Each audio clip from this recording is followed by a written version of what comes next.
नमस्कार, जय हिंद, वंदे मातरम दोस्तों, स्वागत है आप सभी का एग्जाम सक्सेस जोन और पर। आशा है आप सभी लोग अच्छे होंगे और प्रिपरेशन अच्छा चल रहा होगा। देखिए महज़ अब 15 दिन एग्ज़ाम को बचा हुआ है दोस्तों और आप लोग मतलब थोड़ा सोच रहे होंगे कि लास्ट मोमेंट पे हमको क्या पढ़ के जाना चाहिए या फिर जो बिल्कुल भी नहीं पढ़ा है उसको ला एंड टाइम पे 15 दिन आपके पास है, तो उस टाइम पे क्या पढ़ के चले जाएँ कि हमारा मैक्सिमम मार्क्स जो है हम स्कोर कर सकें। तो एक-एक चीज़ हम लोग इस वीडियो में देखेंगे कि पेपर का पैटर्न क्या है, इसमें नेगेटिव मार्किंग है कि नहीं और कौन-सा टॉपिक इम्पोर्टेंट है जिसको छोड़ के नहीं जाना है लास्ट मोमेंट पे।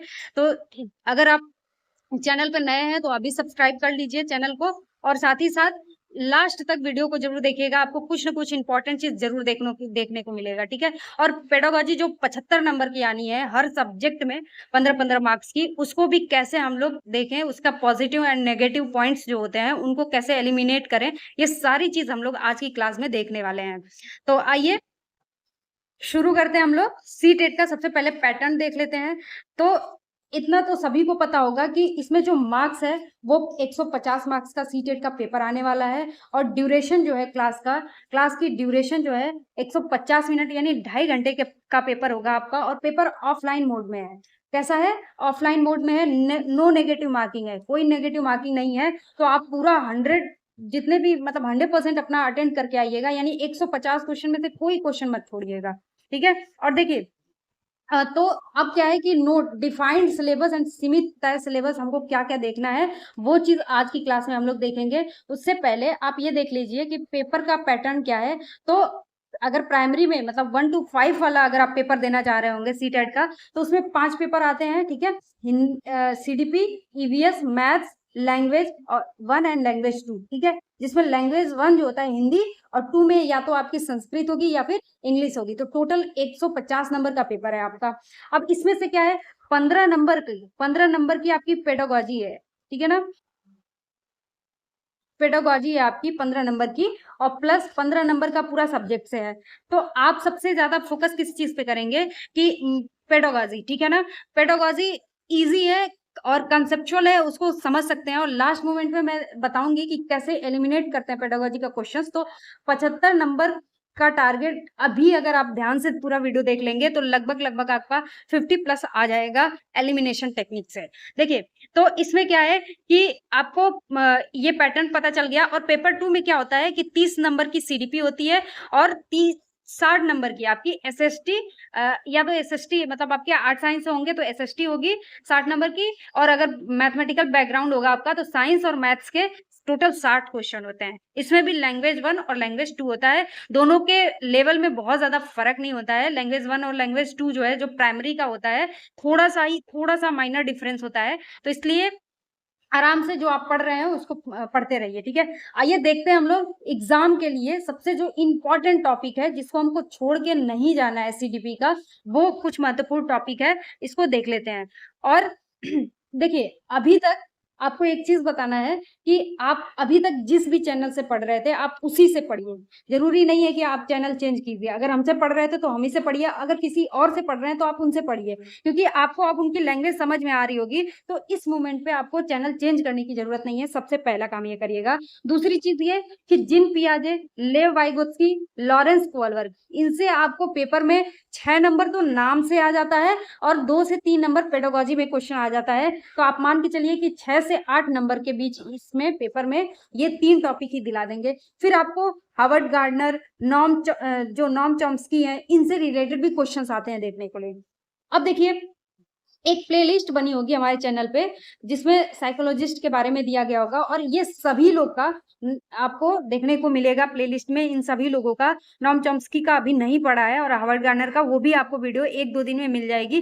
तो उस प्लेलिस्ट को ही कम से कम देख लीजिएगा। विदिन 30 मिनट जो है आपको एक-एक क्लास मैंने लिया हुआ है। प्रैक्टिस है, कॉन्सेप्ट है, सारी चीज़ आपको है और वो देख लीजिएगा, ठीक है? और या तो फिर जो भी सोर्स आप फॉलो करें वहाँ से देख लीजिएगा। दूसरी चीज़ ये है कि एनसीएफ 2005, एनईपी 2020 और आरटीई 2009 ये तीनों आपको करके ही जाना है। बिल्कुल भी मत छोड़िएगा, स्किप मत करिएगा। और देखिए 5 नंबर आपका समावेशी शिक्षा से आना है, 5 नंबर का आपको समावेशी शिक्षा से आना है, जो कि ईजी है, इजीली नंबर दिला सकता है, तो इसको एक बार जरूर देख के जाइएगा। फिर प्रगतिशील शिक्षा से भी क्वेश्चन आता है, प्रोग्रेसिव एजुकेशन से, और पेडागोजी जैसा कि मैंने बताया शिक्षण शास्त्र से आपको आता ही है, ठीक है। फिर चिंतन यानी शिक्षण विधियां जो हैं, थिंकिंग एंड मेथड्स जो हैं, उनके बारे में भी क्वेश्चन आता है। अब देखिए गोल्डन कीवर्ड्स को देखते हैं हम लोग। अब ट्रिक देखते हैं कि हम लोग कैसे क्वेश्चन को एलिमिनेट करेंगे अपनी पेडागोजी जो 75 नंबर की है, उसमें से मैक्सिमम मार्क्स कैसे हम कम टाइम में पा सकें। इसके लिए हम लोग देखिए ट्रिक के माध्यम से समझेंगे। सबसे पहले इसका स्क्रीनशॉट ले लीजिएगा कि कैसे इसको हम लोग को एलिमिनेट करना है। जिस क्वेश्चन में केवल सिर्फ एक ही मात्र ऐसा कुछ दिया होगा, वो नेगेटिव टर्म है, उसको काट दीजिएगा, ठीक है, पहले ही। फिर बच्चा निष्क्रिय है या फिर टीचर निष्क्रिय है, ऐसा निष्क्रिय पैसिव टाइप का कुछ दे रहा है, तो वो भी गलत हो जाएगा। शिक्षण पुस्तक केंद्रित, ये दोनों ही विधियां गलत हो जाएंगी, क्योंकि बाल केंद्रित शिक्षा का सपोर्ट करता है एनईपी 2020, एनसीएफ 2005 जो है वो भी, ठीक है। तो इसलिए शिक्षक केंद्रित या पुस्तक केंद्रित चीजों को एकदम काट दीजिएगा। फिर मानकीकृत यानी स्टैंडर्डाइज्ड अगर चीज कहीं दिख रही है, उसको भी, वो भी नेगेटिव वर्ड्स हैं। फिर स्मरण, याद करना, रटना यानी रूट लर्निंग जितना भी है, ये सारे क्या हो जाएंगे, क्या हो जाएंगे, नेगेटिव टर्म्स हो जाएंगे। तो इनको हम लोग को क्या कर देना है, एलिमिनेट कर देना है। टीचर कभी भी बच्चे को दंड दे करके, डरा करके, सजा दे करके नहीं पढ़ा सकता। इससे बच्चा जो है पैनिक होता है, तो उसका मतलब फ्रेंडली एटमॉस्फेयर नहीं बन पाता, तो वो नहीं समझ पाता है चीजों को। आगे देखिए, नामांकन या पृथक करना, मतलब आप सेपरेट कर रहे हैं ना अगर बच्चे को, कि ये बच्चा इंटेलिजेंट है, ये बच्चा, तो एक साथ करते हैं इसको, ठीक है। इस टाइप का आप अगर वर्ड यूज कर रहे हैं क्लास में बच्चे के ऊपर, तो ये नेगेटिव इफेक्ट डालेगा, तो इसको भी हम लोग को एलिमिनेट कर देना है।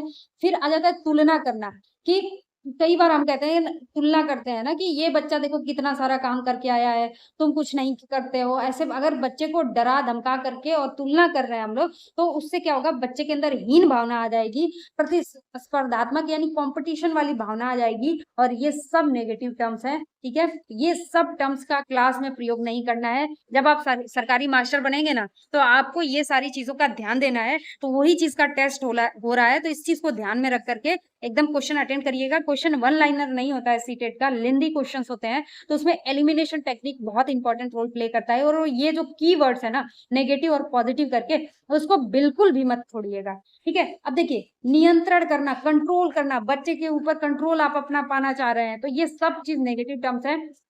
फिर कोरा कागज, खाली स्लेटी, ब्लैंक स्लेट, इस टाइप का, या फिर ग्रेडिंग, रैंकिंग, सिर्फ अंकों के लिए पढ़ना, रोजगार, व्यवसायिक शिक्षा प्राथमिक स्तर पर, व्यवसायिक शिक्षा प्राथमिक स्तर पर क्या ही पढ़ाएंगे आप, ठीक है। फिर अपसारी चिंतन, ये भी गलत हो जाएगा। आपको डाइवर्जेंट थिंकिंग के बारे में बताना है, ठीक है ना, डाइवर्जेंट थिंकिंग के बारे में बताना है, न कि अब सारी चिंतन के बारे में बताना है, ठीक है। अभी सारी चिंतन, ठीक है। उसके बाद क्या आ गया, विविधता को एक बोझ समझना। विविधता क्या है, एक बोझ है, ऐसा आप अगर समझते हैं तो ये भी नेगेटिव टर्म है। मातृभाषा, कुछ टर्म्स और छूट गए हैं, ठीक है ना। आपको मातृभाषा को सपोर्ट करना है, न कि उसको बोझ के रूप में देखना है या उसको हीन भावना के रूप में देखना है। मातृभाषा को और बहुभाषिकता को आपको सपोर्ट करना है, बोझ की तरह नहीं देखना है। अब देखिए किस पे हमको टिक लगाना है, ये कुछ टर्म्स हैं पॉजिटिव टर्म्स, इसको भी देख के जरूर जाइएगा। क्या है ये, कि सक्रिय, बच्चा सक्रिय होना चाहिए, एक्टिव पार्टिसिपेंट होना चाहिए क्लास में, ठीक है।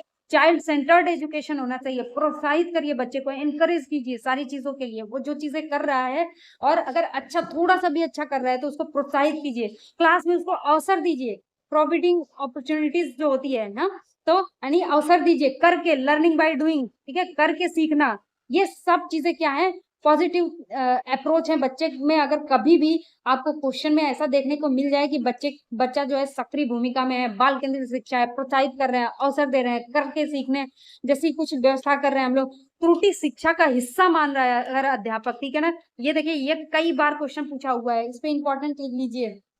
फिर चर्चा करना, डिस्कशन करना। इससे डिस्कशन से क्या होगा, बच्चा एक्टिव होगा ना। फिर समूह कार्य, ग्रुप वर्क में भी सक्रिय भूमिका में रहता है बच्चा, तो इसलिए इसको अच्छा माना गया है। फिर दैनिक जीवन से अगर जोड़ करके पढ़ा रहे हैं बच्चे को, यानी रियल लाइफ कॉन्सेप्ट अगर बता रहे हैं, तो बच्चा जल्दी समझता है, ठीक है। उसके अंदर मुक्त अवधारणा जल्दी घुसती है, ठीक है। तो इस वजह से ये सारी चीजें पॉजिटिव आ जाएंगी। अन्वेषण, खोजबीन, एक्सप्लोरेशन, ये सारी चीजें क्या हो जाएंगी, पॉजिटिव टर्म्स हैं। लचीला पाठ्यक्रम होना चाहिए, फ्लेक्सिबिलिटी करिकुलम होना चाहिए। इसका मतलब क्या है कि बच्चे के ऊपर बहुत ज्यादा बोझ नहीं होना चाहिए, लचीला मतलब पाठ्यक्रम होना चाहिए।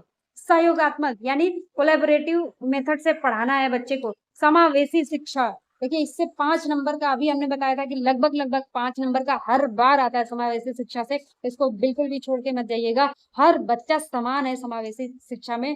फिर आ जाता है next point, role play method. कहीं भी देखिएगा रोल प्ले मेथड यानी नाटक विधि से अगर बच्चा को पढ़ाया जा रहा है, तो उसमें क्या होगा, बच्चा प्ले कर रहा है, ठीक है। तो इसका मतलब उसको पढ़ के आया होगा, उसको देखा होगा, समझा होगा, फिर उसके बाद वो डायलॉग बाजी कर रहा है, ठीक है, नाटक प्ले कर रहा है। तो इसमें क्या हो गया, सक्रिय भूमिका में हो गया बच्चा, तो ये भी पॉजिटिव टर्म हो जाएगा। फिर विविधता का सम्मान कीजिए, जैसा कि मैंने अभी बताया कि अगर एक कक्षा है जिसमें हर कई सारी लैंग्वेज में बच्चे बैठे हुए हैं, तो उसको बोझ के रूप में मत समझिए, उनकी मातृभाषा को सपोर्ट कीजिए, ठीक है।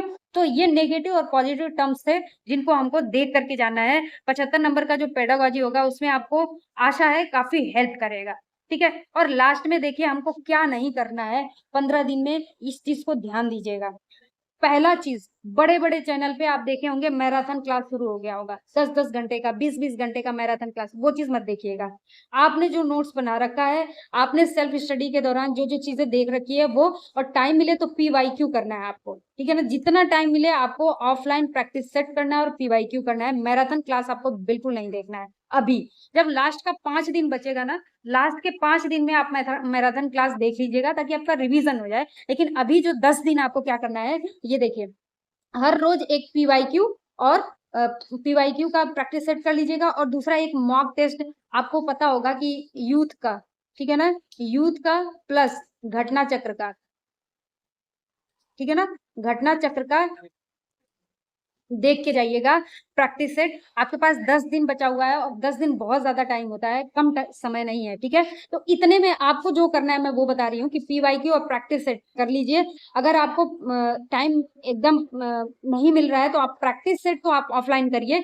PYQ का हमारे चैनल पे एक आप देखेंगे कि पूरा मतलब 10 साल का करा करके मैं प्लेलिस्ट बना करके डाली हुई हूँ, तो उसको आप देख सकते हैं। जब सो रहे हैं, थक गए हैं, तो उसको आप चला करके कान के पास लगा करके छोड़ दीजिए और सुनते रहिए, उससे भी आपको हेल्प मिलेगा। और सबसे इंपॉर्टेंट पॉइंट ये है कि टाइम मैनेजमेंट। आपके पास जो है 2.5 घंटे में 150 क्वेश्चन अटेंड करने हैं, क्वेश्चन लेंदी होते हैं, तो बोर मत होइएगा बिल्कुल भी, और एलिमिनेशन टेक्निक का यूज करिएगा। और परीक्षा हाल में समय प्रबंधन सबसे ज्यादा इंपॉर्टेंट है, इसलिए टाइम का विशेष ध्यान दीजिएगा, ठीक है। तो हमको क्या करना है लास्ट में बस हमको इतना करना है कि PYQ प्लस प्रैक्टिस, ठीक है, प्रैक्टिस करना है। और आपके पास और कम टाइम जब बचे, तो आपको प्रैक्टिस करना है, ठीक है ना। और PYQ को सुनना है, वीडियो चला करके। पूरा प्लेलिस्ट बना होगा आपको ईयर वाइज, सब्जेक्ट वाइज, ठीक है। 3 सब्जेक्ट का मैं बना रखी हूँ, तो उसको देख लीजिएगा आप, ठीक है।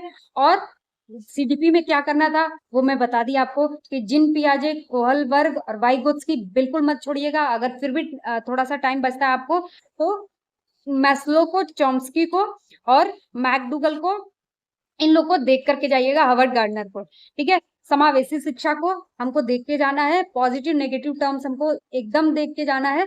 और मैराथन क्लास लास्ट के 5 दिन में अगर मन हो आपका तो करिएगा, नहीं तो आप प्रैक्टिस सेट, शॉर्ट नोट्स और PYQ करते रहिए। इससे ज्यादा आपको हेल्प मिलेगा एग्जाम में, और इससे ज्यादा आपको नहीं करना है, ठीक है। और thank you so much video पूरा देखने के लिए। आशा है आपके प्रिपरेशन में आज की वीडियो थोड़ी सी हेल्प करेगी, आपकी स्ट्रेटेजी को बनाने में 15 दिन की।